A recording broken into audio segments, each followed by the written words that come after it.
നമ്മൾ റിപ്പോർട്ടറിൻ്റെ MD ഇത് സംസാരിച്ച് തുടങ്ങിയിട്ട് ഒരാഴ്ചയായിട്ടുള്ളൂ. അതിനിടയിലാണ് ഇത്രയും വലിയ സംഘാടനം. അത് ഏറ്റെടുത്തത് റിപ്പോർട്ടർ മാത്രമല്ല, വയനാടിൻ്റെ ജനത ഏറ്റെടുത്തിരിക്കുന്നു. നമസ്കാരം, ഒന്ന് പേര് പറഞ്ഞത് പരിചയപ്പെടുത്തണം. ഞാൻ എല്ലാവരുടെ പേരും പഠിച്ചു വെച്ചത്, എല്ലാം മറന്നുപോയി. Aneesh B Nair, Kerala hotel and restaurant association സംസ്ഥാന secretary. Kerala hotel and restaurant association സംസ്ഥാന സെക്രട്ടറി അനീഷ് അല്ലേ? അനീഷേ, നമ്മൾ ഇങ്ങനെ ഒരു ഇനിഷ്യേറ്റീവ് തുടങ്ങിയപ്പോൾ ഇത്രയും അധികം സഹകരണമോ പങ്കാളിത്തമോ പ്രതീക്ഷിച്ചിരുന്നില്ല. ഇപ്പോഴാണ് യഥാർത്ഥം നമ്മൾ മനസ്സിലാക്കുന്നത് വലിയ പ്രശ്നമായിരുന്നു അല്ലേ ഈ ദുരന്തത്തിന് ശേഷമുള്ളൊരു അവസ്ഥ? വയനാട് വളരെ മനോഹരമാണ്.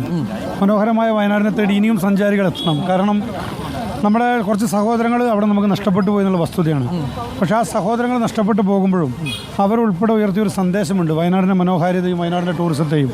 അവരതിനെ ആശ്രയിച്ച് ജീവിച്ചിരുന്നവരാണ് അവിടെയുള്ളവർ, ഒരുപാട് പേർ. അപ്പോൾ നമ്മുടെ ജില്ല കാർഷിക മേഖല തകർന്നപ്പോൾ പിന്നീട് പിടിച്ചു കയറി വന്നത് ഈ പറയുന്നത് പോലെ നമ്മുടെ ടൂറിസത്തെ ആശ്രയിച്ചാണ്.